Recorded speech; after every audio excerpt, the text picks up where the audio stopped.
Karena dipegah oleh Said Bakri, pengarang kitab I'anatul Talibin, dalam kitab beliau yang berjudul Kifayatul Atiqiyah, untuk orang yang udip di akhir zaman, bila tidak menemukan mursyid yang sesungguhnya, maka beramallah dengan wirid-wirid zikir-zikir nabawi. Tunggu contohnya seperti Wirdul Latif karangan Kutub Imam Hasan. Kurangnya untuk terumpak kira mursyid yang sesungguhnya susah. Mursyid sesungguhnya susah. Yang dia mursyid kontroversi.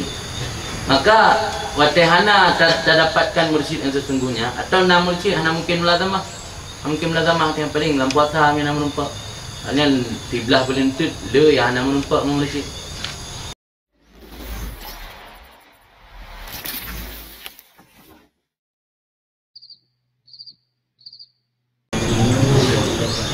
Pertama, dan lagi maaf, tanah na biasa ceramah ceradang takut terbah dikut nak napam saja ni. Kena rencana menyepayah dang, rencana luminah kenan, nak bintik dikut. Karena lu biasa sengubut ceradu. Jadi na biasa ceramah lepas ceramah ceradang. Dan dia juga merasa anak layak untuk memberi tausiah pada orangnya, karena para baik dan para masyayikh, guru-guru tanyo dan guru-guru yang lebih sering tinggal di Tarim. Belum sempat jak Tarim tapi alumni 12 horo Datuk Ritun, Datuk Kemudian teman ziarah kamu Bonandro alumni ziarah di alumni Tarim. Jadi nak pegang geruman singkat AZT alumni ziarah Tarim. Di ziarah Tarim 12 horo bak bulan Ramadan yang kali ke. Mudah-mudahan Allah beri keberkahan. Jadi pertama karena ayo ke gelake, jadi daripada tamang lam guru yang suul adab, jadi tetap insyaallah dah sampaikan ala kadar man yang dah sampaikannya kan penceramah puncak nanti. Ya lu hanya mensyarah tu yang kali sampaikan di Tunggul Al-Farabi, di Said Musir, di Said Kumpul. Jadi fungsi syarah hanya menyempurnakan faedah matan. Sebab tugas syarah itu mutamimul faedah. Tapi yang kali sampaikan mana dalam bugali, bukan mentang pada perkara yang hanya disampaikan oleh para penceramah sebelumnya. Kita ini orangnya mungkin kata ketahui bersama bahwa tujuan kita hari ini adalah dalam rangka merayakan Hul.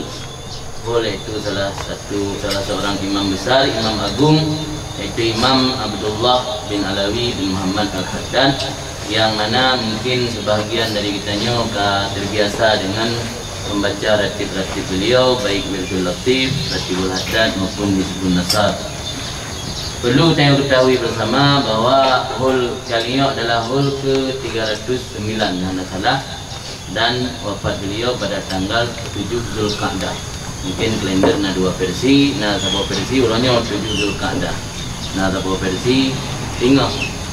Mungkin karena maka di Malaysia kadang dua orang buka acara sebab kalender nak khilafiyah. Dia orangnya bukan orang mentang khilafiyah, tu buat kalender nak khilafiyah. Jadi pertama sebelum sampaikan tentang cerita sedikit tentang Imam Haddad, mungkin sebagai penyempurna apa yang kali disampaikan oleh penceramah sebelumnya. Pertama perlu kita ketahui tentang status hukum menyelenggarakan Hul. Karena ada sebahagian saudara-saudara tanya mungkin yang tanya lakukannya begitu salah, malah anggapnya bid'ah. Status hukum penyelenggaraan Hul ditentukan oleh status hukum rangkaian kegiatan yang kita buat dalam Hul itu sendiri. Mulai menurut kita yang tupu bersama, baca Quran, baca Yasin, baca manakib, alian baca wirid-wirid yang nyebut yang hanagat. Alhamdulillahnya adalah buat jerok dengan bilangan yang dapat buat dalam rangkaian kegiatan Hul. InsyaAllah Hulnya juga kegiatan yang jerok, kegiatan yang ged, dan mudah-mudahan Allah memberi pahala berlipat ganda dan akan Allah berikan keberkahan. Kemudian tentang manfaat dari Hul yang perlu juga kita ketahui bersama. Sebabnya kadang-kadang dia tajak pada kegiatan karena muru atau buat merun-merun. Karena kamu lulun bekas jak bunganya karena bojak kerja. Jadi bila dia pu si pada manfaat dari Hul. Manfaat dari haul yang pertama adalah untuk mengambil teladan dengan kematian seseorang. Nanti suatu saat kita juga akan alami hu yang dialami oleh sahibul haul. Orangnya katanya mengadakan haul wafatnya Imam Haddad. Suatu saat kita juga akan mengalami seperti beliau berpulang kepada rahmatullah dan juga katanya akan wafat sebagaimana beliau. Dalam kitab oleh para ulama menjelaskan kitanya anjurkan memperbanyak ingat kematian. Tak sabar cara tak ingat kematian dengan tahadiri hul-hul yang lagi nyerupa. Karena orang yang ingat kematian Allah akan memuliakan dengan heboh kemuliaan. Yang pertama dengan ta'jil taubat. Sebab tanya sering tak ingat mati, berarti kita akan bersegera untuk bertaubat, tidak menunda-nunda taubat. Mungkin nak anggapan sebagian orang, ya jika-jika mati, nak susah sementara. Jika-jika mati, anda masa depan sangat. Anda rempak memikir ke masa depan. Yang sebenarnya salah pemahaman. Justru dengan banyak mengingat mati, kitanya akan semakin besar kesempatan mempersiap masa depan. Karena masa depan yang sesungguhnya adalah masa depan setelah kematian. Orangnya orang terpengaruh dengan isu-isu masa depan yang dikembangkan oleh orang barat. Katakan masa depannya hanya dalam masa 60 tahun, dalam masa 80 tahun, yang hidup betul-betul tahun. Dan masa depan yang sesungguhnya adalah masa depan sudah kematian. Jadi Berlina terpengaruh dengan isu-isu baik jika kematian, anak susah macam juga pulain macam. Justru sebaliknya dengan sering dan jika kematian, saya akan lebih banyak mempersiap diri menghadapi masa depan yang sesungguhnya. Kemudian kemuliaan yang kedua Allah berikan kepada orang yang ingat mati, iaitu nisyat bil ibadah. Saat kita beribadat dalam keadaan gembira, dalam keadaan semangat. Karena kena perasaan mungkin sembahyang terakhir lu. Jangan-jangan lu menumpuk dia sembahyang lehu. Maka saat kita sembahyang subuh penuh dalam keadaan semangat, dalam keadaan khusyuk. Karena kita manusianya nasikap ingin memberi kesan terbaik saat-saat terakhir. Tak tanya menjamin bagus dia tanya lagi idin karena mungkin dan bagi yang rumah. Ada lagi idin ada rumah god 7 bro kat 3 minggu tak ada. Yang kau likut berapa nak buka pengampingan buka belah pi orang kena dia dan lagi idin dengan cara berdoa mengko rumah. Jadi katanya sering ingat mati, insya-Allah ibadat dia pupuk dalam keadaan nisyat, dalam keadaan gemar, dalam keadaan semangat. Yang salah satu sebab atau asbab untuk menumbuhkan rasa khusyuk. Kemudian yang kedua, kemuliaan yang Allah berikan kepada orang yang sering mengingat mati, iaitu ridha bil kafaf atau nasi ibarat ditulis qanaah qalbi. Mana ridha bil kafaf? Ridha hati tanya dengan pemberian yang Allah berikan, dengan yang nalam jaro, kafaf jaro. Harta yang tanya miliki, tanya merasa ridha dengan pemberian Allah. Malah kunci kebahagiaan di dunia salah satunya ridha atau qanaah. Ridha bima qasamallah dan qanaah. Orang letak harta tapi tapi merasa nasib, anak ketemukan kebahagiaan dalam hidup. Tapi dengan sering teringat mati, kita akan merasa qanaah dengan buku yang kita miliki. Buku letak harta mungkin tanya si urotuk sebagai hidup di dunia. Buku letak tak tumpuk, tak kejar, tak pelit harta, mungkin hidup tanya hanya si uro 2 urotuk. Jadi dengannya tumbuh rasa qanaah dalam hati, dan ini adalah salah satu kunci kebahagiaan dalam hidup dunia. Karena kebahagiaan nanti di akhirat tidak Allah ciptakan di dunia. Itu adalah faedah atau manfaat pertama, memperingati hul. Kemudian manfaat yang kedua untuk meneladani amaliyah dan kebaikan dari orang yang kita buat hul. Manfaat yang kedua, katanya orangnya tak pegat hul Imam Haddad. Setidaknya sedikit banyak harus tahu bagaimana sosok beliau, iban kemuliaan dan manakib Imam Haddad. Dari kitanya pegat holnya, kitanya bisa meneladani teladan-teladan yang dari beliau, uswatun hasanah, sehingga dengan harapan amaliyah beliau yang beliau lakukan semasa hidup dapat kita aplikasikan dalam kehidupan sehari-hari kita. Kita yang ketahui bersama beliau saat umur 4 tahun mengalami cacat, yaitu pada anggota fisik mata karena akibat dari penyakit cacat. Tapi Allah berikan kelebihan kepada beliau, walau cacat mata mata zahir, tapi mata batin beliau Allah bukakan luar biasa. Luar biasa. Umur 4 tahun sudah cacat mata, tapi beliau bisa menjadi ulama besar. Beliau bisa menjadi ahli ibadat, malah mencapai derajat paling tinggi wali kutub, yaitu seorang wali yang memiliki wilayah kepada wali-wali yang lain. Bina wali di dunia, waktu saat musimnya, saat waktunya Imam Haddad yang menjadi pemimpin. Malah lebih lama beliau memegang jabatan wali kutub, karena wali kutubnya hanya pegat pilkada, yang ada pegat pilpres. Waktu kami meninggal baru gantol lain oleh Allah. Karena Imam Haddad termasuk ulama yang Allah berikan umur panjang. Beliau dalam sebuah kitab dijelaskan sampai 60 tahun lebih memegang wali kutub, malah mengalahkan Imam Nawawi. Imam Nawawi hanya 3 tahun 4 bulan, karena Imam Nawawi umurnya tidak panjang, hanya 45 tahun, pada satu riwayat 44 tahun. Imam Nawawi yang ditanya buat kitab Minhaj di pesantren-pesantren, pengarangnya itu Imam Nawawi, ulama dari Suriah, dari Damaskus. Beliau menjadi wali kutub tapi hanya 3 tahun 4 bulan. Tapi Imam Haddad sampai 60 tahun lebih beliau memegang wali kutub. Dalam kondisi beliau memiliki cacat fisik, yaitu matanya tidak bisa melihat karena penyakit cacat.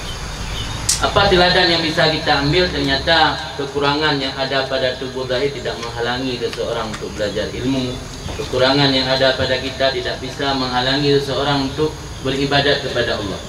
Allah bisa mencapai puncak tertinggi. Yang teladan yang ditecok daripada Imam Haddad. Beliau dalam keadaan kurang fisik beliau, tapi sembahyang di pura, di bengah, sembahyang sunat di kota Tarim, di masjid-masjid di Tarim. Nah, yang pegah antara 100 sampai 200 rakaat. Kadang-kadang duha yang 2 rakaat mentang susah. Maka perlu kita pelajari kisah-kisah para waliullah, kisah-kisah orang saleh. Malah dipegang oleh Abu Hanifah, al-hikayatu salihin, al-hikayatu minas salihin, junudun min junudillah, yakui biha qulubul mu'minin. Cerita orang-orang saleh itu tentara Allah, bagaikan tentara Allah yang mampu menguatkan, mengokohkan hati-hati orang beriman. Mungkin dayo, mungkin na perasaan pesimis dalam hidup dayo, na perasaan mungkin minder, tapi dengan tak baca cerita-cerita orang saleh mengokohkan, menguatkan. Nagi tentera untuk kutun nanggro, menantu cerita para salihin untuk kuat hati, kutun hati dayo daripada terpuruk. Mungkin dengan ibadat yang hanya 2 rakaat duha, 2 rakaat ibadat tahajud, mungkin hanya bisa berbangga hati dengan baca cerita para wali. Ternyata kalah ibadat ini. Imam Haddad baca duha sembahyang untuk 100 sampai 200 rakaat. Imam-imam yang lain yang 1000 rakaat qiyamul lail, hanya 2 rakaat. Kuasa yang dan banggakan dengan 2 rakaat. Maka boleh dah baca cerita-cerita orang saleh, orang jamun, para waliullah, para ulama untuk mengokohkan hati dia. Dengan sebabnya dia akan terhindar daripada penyakit hati, yaitu penyakit ujub dan ria ataupun takabur. Kemudian yang ketiga, manfaat daripada memperingati hul, yaitu untuk memohon keberkahan hidup kepada Allah melalui wasilah keberkahan yang diberikan Allah kepada sahibul hul. Kita yakin bersama sahibul barakah Imam Haddad termasuk ulama yang barakahnya luar biasa. Mungkin dengan cerita yang belum sampaikan bunuh, anda perlu tercupu cerita-cerita yang lain yang mentang luar biasa meyakinkan kitanya keberkahan Imam Haddad. Malah anda pernah membaca dalam kitab Syarah Ratibul Haddad, nah sebagian ulama menggambarkan sosok Imam Haddad adalah manusia mulia yang seharusnya dilahirkan pada masa salaf, masa tabi'in dan tabi'in, tapi Allah simpan, tidak Allah lahirkan pada masa itu. Allah berikan Imam Haddad untuk generasi di abad ke-12 Hijriah. Luar biasa. Ada istilah dingin bajai geblo katik kubah anda pakai ini. Momen yang pak. Tak belum bajai katik mana sosok ini, prehna kauri, prehna acara pesta baru datuk itu. Menanggu gambaran sosok Imam Haddad. Jadi Allah kalau persiapkan cukup lama istilahnya. Jadi Allah berikan untuk generasi orang yang hidup abad ke-12. Maka kita harus bersyukur. Dan ku yang disampaikan oleh Imam Haddad, yang kagak tulis disusul oleh Imam Haddad melalui wirid-wirid dan ratib-ratib, urangnya harus kita bumikan. bertanya sampaikan kepada masyarakat dan sosialisasi. Soalnya mungkin di Aceh banyak yang belum mengenal siapa Imam Haddad. Malah jangankan masyarakat biasa, kalangan Dayak mungkin masih hanya sedikit yang mengenal siapa Imam Haddad. Kamu kusurgi di Samalanga, kada wajib miliki Pulasa Haddad dan baca Ratibul Haddad dan baca Wirdul Latif. Yo kalau bosan Pulasa Haddad don 2000 botu dicari. Karena yang naik Mekah Indonesia yang versi nak terjemahan. Maunya lelaki yang berada asli. Ada kirim dia, mang juga anda pesawat, saya kirim kapal laut, mengpuluh bro lebih bro tu. Awal kalau pesan 2000 boh, tunjuk ke orang ina, ya kuragam sana. Jadi harapan uku, wirid-wirid Imam Haddadnya baik hanya di kalangan pesantren atau di kalangan Alawiyin, tapi juga untuk kalangan masyarakat luas. Karena dipegang oleh Said Bakri, pengarang kitab I'anatul Talibin, dalam kitab beliau yang berjudul Kifayatul Atiqiyah, untuk orang yang udip di akhir zaman, bila tidak menemukan mursyid yang sesungguhnya, maka beramallah dengan wirid-wirid zikir-zikir nabawi. Tubuh contohnya seperti Wirdul Latif karangan kutub Imam Haddad. Kurangnya untuk terumpak kira mursyid yang sesungguhnya susah. Mursyid sesungguhnya susah. Yang dia mursyid kontroversi. Maka watihana terdapatkan mursyid yang sesungguhnya, atau enam mursyid hana mungkin mulazamah. Mungkin mulazamah yang paling dalam puasa yang menumpak. Hanya tiblah berlentut dia yang hana menumpak dengan mursyid. Hana mungkin mulazamah dia kerana sibuk dengan kegiatan lain. Pesan Said Bakri dalam kitab Kifayatul Atiqiyah, giyu wirid dengan wirid-wirid nabawi. Karena Wirdul Latif, Ratibul Haddad, mandum wirid-wirid zikirinan bersumber daripada hadis Nabi. Jadi para waliullah geturi tah wirid dan hizib untuk kebaikan umat Nabi lebih aula geturi. Maka dalam Ratibul Haddad dan Wirdul Latifnya memandung sumber wirid dan hizib ini dari hadis-hadis Nabi. Dari hadis-hadis Nabi mandum. Dipesan dalam kitab Kifayatul Atiqiyah diberamalnya. Nyurun-run, banyak suluk, hansip batik, sibuk dengan kegiatan, kerja kantor dan sebagainya. Amai yang tu. Amai Wirdul Latif, bunga, Wirdul Latif, cuput. Paling kurang, diurau benar 2 ga. Oh, 2 ga, bunga mentang bija. Amai Wirdul Latif. Dan pengalaman-pengalaman orang yang amai Wirdul Latif, insyaAllah terhindar tanya dari hal-hal yang tidak kita inginkan. Nanti amal Ratibul Haddad, minimal 3 tiuro malam li insya Dr. Maghrib, dan Hizbun Nasar atau Imam Haddad sih yang biasa amaliyah dia leluhur. Mungkin urung-urungnya lain lebih mengetahui, yang tergantung mengingatkan tentang tawassul bil haq. Jadi Imam Haddad juga digambarkan oleh para ulama, beliau bagaikan penjahit pakaian. Dalam tasawuf disebutkan bahwa Imam Ghazali pemintal kain, Imam Sya'rani ibarat tukang potong kain, Imam Haddad ibarat penjahit kain. Jadi sosok beliau ada urung mukat bajai, urung cow, tinggal tasawuf dia. Tukang puga, tukang olah je kerja kan, Imam Ghazali. Tukang kokoh dekat je kerja, Imam Sya'rani. Tukang cop bajai, Imam Haddad. Dan oleh Habib Umar bin Zain, beliau disebutkan bahwa para ulama dan para waliullah itu memiliki sir. Makna sir, keberkahan dan kemuliaan atau keistimewaan yang Allah berikan. Para ulama hanya sama-sama diberi sir. Ada ulama dari Aceh hanya sama-sama diberi sir oleh Allah. Nah, yang sir Abu Fulan mungkin ada keberkahan ada murid. Nah, yang sir katnya ada keberkahan katnya ada dakwah. Beda-beda sir lebih kepada para ulama. Oleh Habib Umar bin Zain dijelaskan bahwa ada ulama yang Allah berikan sir, barakah, keistimewaan melalui karangan. Contoh Imam Nawawi. Imam Nawawi umur sangat singkat, malah tidak sempat kahwin. Tapi karangan beliau luar biasa. Yang sampai orangnya mantan dipelajari, kan hanya daerah di Aceh, seluruh dunia mantan dipelajari. Sebagai cara muadzab, adung jilid cara madhab, tapi beliau hanya sempat menulis sampai bab peng. Bukunya anak buat lele karena meninggal. Anak tempat kahwin. Kalau anak pernah membaca bambannya, naurun tanyang Mbak Imam Nawawi, bahkan anak nak kahwin. Anak tahu ingat tu. Nyandung sibuk bab tu kemarang, anak tinggal tu. Kita yo, anak tibuk ngata lain, anak nampu fikir kahwin nanti beri makayu kabar anak kahwin. Cuma nami dua aku kahwin, sebab anak tahu pingat, tibuk buat kemarang, tibuk buat kembangkan ilmu. Yang beliau mendapat sir barakah keistimewaan melalui karangan.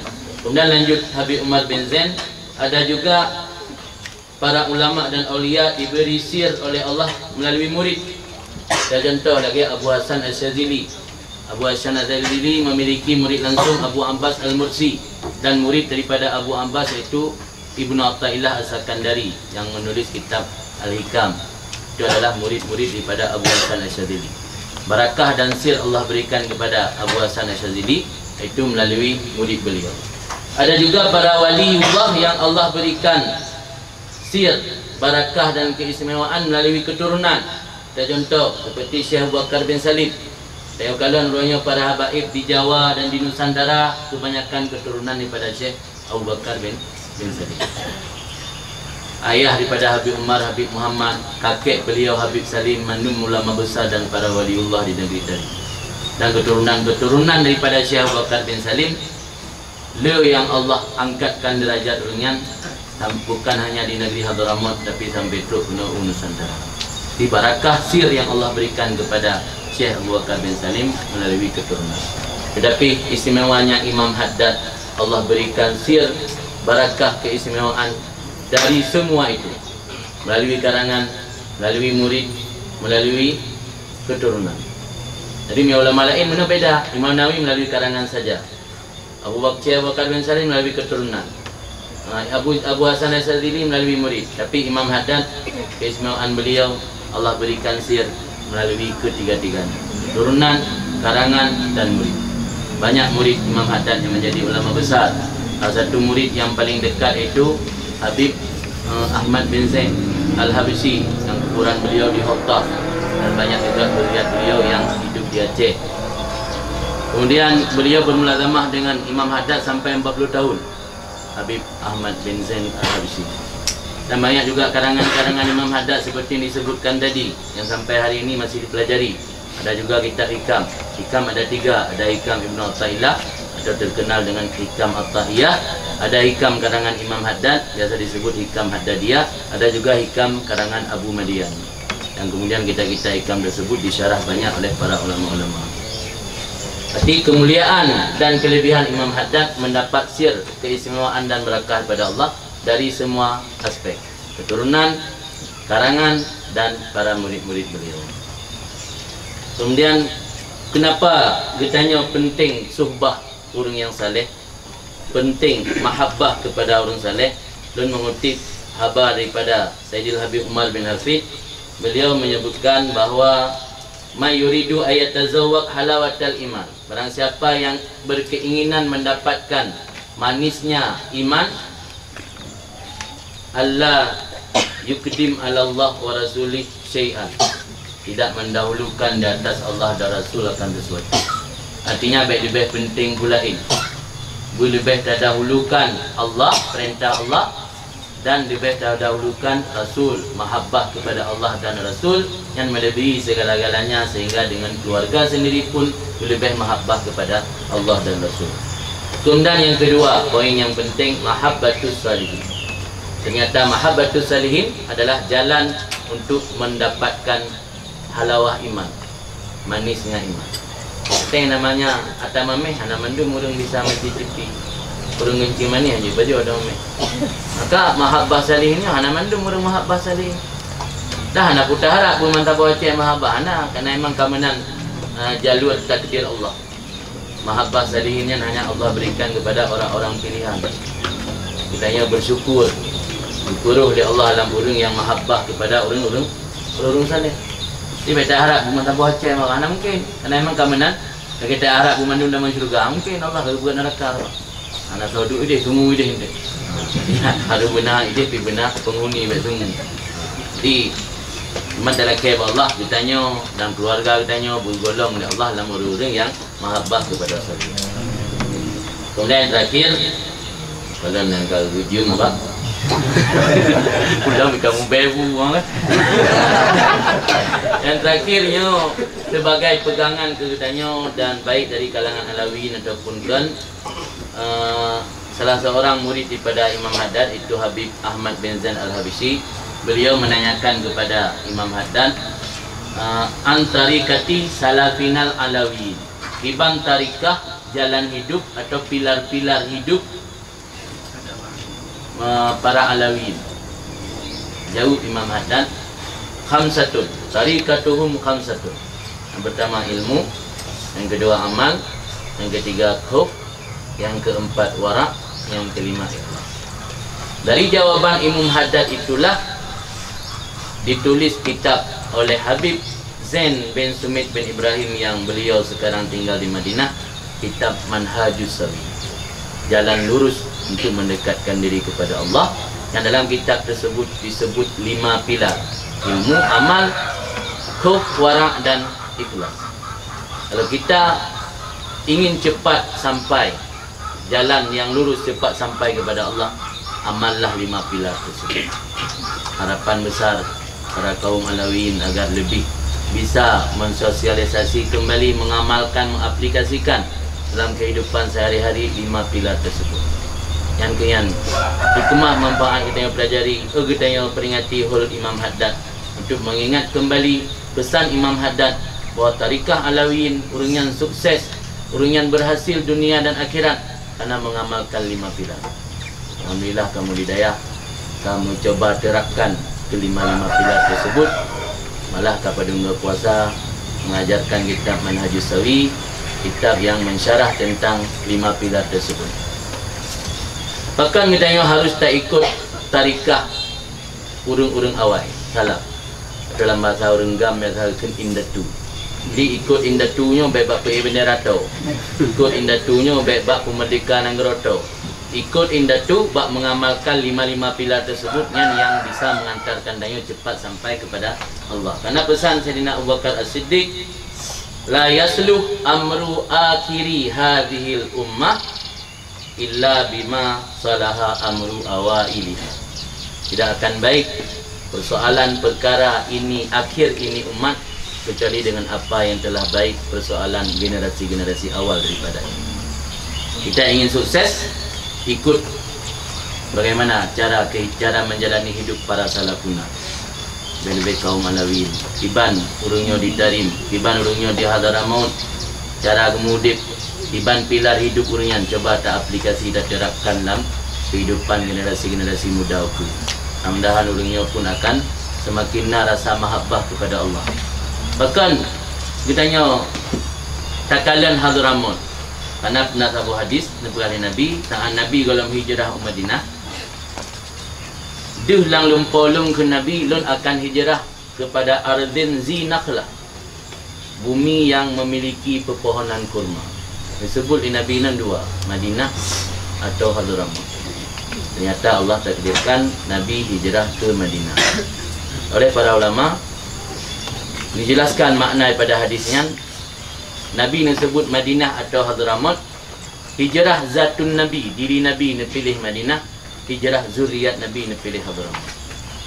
Maka zuriat Nabi yang pertama kali hijrah ke Hadramaut iaitu Imam Ahmad bin Isa Al-Muhajir, terkenal dengan Imam Al-Muhajir. Beliau pindah daripada Basrah karena waktunya terjadi fitnah luar biasa, banyak dari zuriat Nabi dituduh Syiah dan dipoh, dipahali darah, sehingga Imam Ahmad bin Isa Al-Muhajir dapat isyarah kepada Rasulullah, beliau hijrah. Beliau hijrah meninggalkan Basrah dan bergerak hijrah Hadramaut. Kemudian dari beliaulah lahir Faqih Muqaddam, lahir keturunan-keturunan Bani Alawiyin yang lain, sampai terubak yang agama kena Nusantara, Bu Aceh, Bu Pulau Jawa, memandumlah dari keturunan Imam Ahmad Al-Muhajir. Cuma Imam Haddad anak kan imam kan keturunan kan bertolong dengan Imam Faqih Muqaddam, kakek Sahib Mirbad. Karena Sahib Mirbad anak Ali, anak dari Ali Faqih Muqaddam. Tapi Sahib Mirbad dan juga anak yang lain bernama Alwi, dari Alwinya melalui jalur Alwi yang ke lahir Imam Haddad. Di Imam Haddad ada riwayat nasab Ngaya hana metalo dengan pakai mukadam. Ngaya metalo red amu paman daripada pakai mukadam. Tapi memandum murungnya buah keturunan dari pakai mukadam langsung ataukan, tapi memandum adalah zuriat daripada Imam Ahmad bin Isa Al-Muhajir. Jadi inan tu penting kitanya berpedoman ke deh. Mungkin yang disampaikan menojung juga dapat menyimpulkan mungkin selamanya banyak dari kalangan-kalangan kita yang Aceh yang kurang mengenal siapa zuriat, siapa para habaib.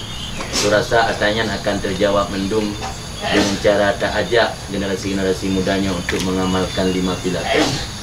Yang 5 buah pilar guna kagak amalkan li generasi-generasi mudanya, insya-Allah pu yang kitanya risaukan selamanya akan terjawab.